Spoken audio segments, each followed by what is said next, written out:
right, good morning Pacific Division. We are here today to share some information that we have discovered ourselves with our own vehicles that we wanted to share with you because we're seeing a trend of newer cars that come with a lot of these high-tech features on them that are being broken into.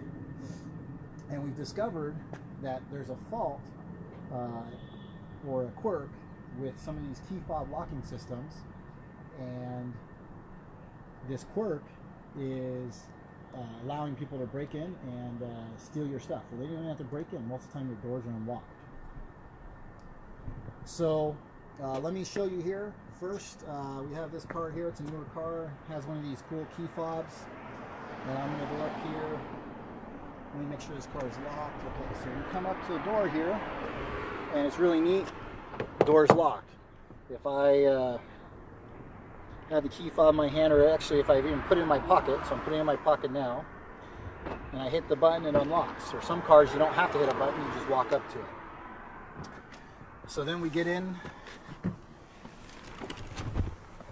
to this car here, and it's convenient because we can go ahead and start it up without ever taking the key out of our pocket. And these are great features. They're convenient, but it's just something that we got to be mindful of how these systems actually work. So when it's working great, I get out of my car after I'm done driving. I go ahead and shut the door, and I walk away, and the car locks, and it's great. And here's my partner here. He's going to demonstrate, show you. See, the car's locked. Perfect. That's exactly what we want. That's convenient. But there's some quirks to this, and this is what we're finding, and because of it, we're getting a lot of burglaries of vehicles and stuff stolen. So let's say I'm in my car and I'm getting out. I'm going to call this the child scenario. This happens quite regularly. If you have a partner, a passenger in the car, or wife, or whatever, and they're helping get your children out or something out of the back seat, you'll see here. So I close my door, and it's going to lock. I'm walking away, and my partner over here is getting something out. Oops. Let's see. All right, so he's getting something out of the car. All right, and maybe he's getting the groceries, maybe he's getting the kid. And I walk away with my key fob because I'm going to the house right now.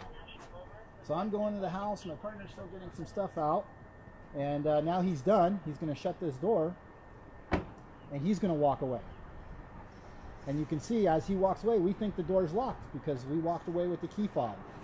But instead, he'll show you that the car is still completely unlocked because we walked away with the key fob before all the doors were shut.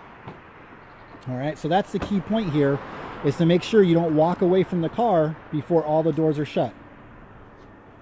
All right, so another scenario here would be if you're getting groceries, right? So my car is unlocked. Let's say, again, you know, I get out and go to the back of the car here, and I go to get some groceries, okay? And I got this cool little button here. And I open up my trunk and I wait for my groceries, or maybe I got a stroller in the back like we do here, okay? And I grab my stuff. So let's say I grab my stroller or my groceries, all right? And I'm gonna hit this cool little button right here that makes these things so convenient, right? Or maybe you have the foot swipe. And the key here is if I walk away before this is actually closed, it's not gonna lock. So for example, push the button, it's closing, but I am far away. All right, so here we go. Again, I'm far away. Go for it, partner. And he's going to demonstrate here. Car's still unlocked. Didn't lock itself. So you may be inside your home thinking everything's great. It's nighttime. You're going to go to bed, and everything's locked and secured. But in reality, it's not. And that's when the bad guys are coming in the middle of the night, and they're doing simple things like checking door handles, and they go, oh, it's open. And that's where they're going to steal their stuff, or steal your stuff. So one last thing we wanted to cover that we actually see And a big mistake that people don't understand is, let's say we're in our car and it's convenient, and I say, hey, you know what, I'm gonna leave my car running for a second and get out of the car to go do something. Maybe I'm running into the coffee shop, maybe I'm running into the house real quick, and I figure, hey, I can leave it running because I have the key fob in my pocket.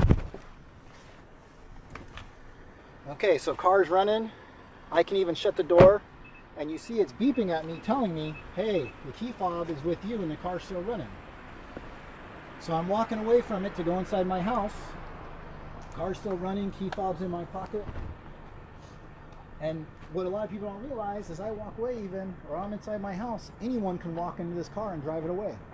And you may think that your car shuts off when it drives a certain distance from your key fob, but in fact, it doesn't. And you can see my key fob is still in my pocket, and this car is driving away, and it's a long block away now, and it's still going, and it's not going to shut off. And we've actually had cases of this happening, even with children in the back. So don't leave your car running ever, and don't rely on these key fobs, because the key fobs aren't reliable. You got to make sure that you know exactly how they work. So thank you for joining us today. Follow along for future crime tips and prevention tips, and do what you can to help reduce being a victim of crime, and we will do our best to reduce those chances of you being a victim of crime.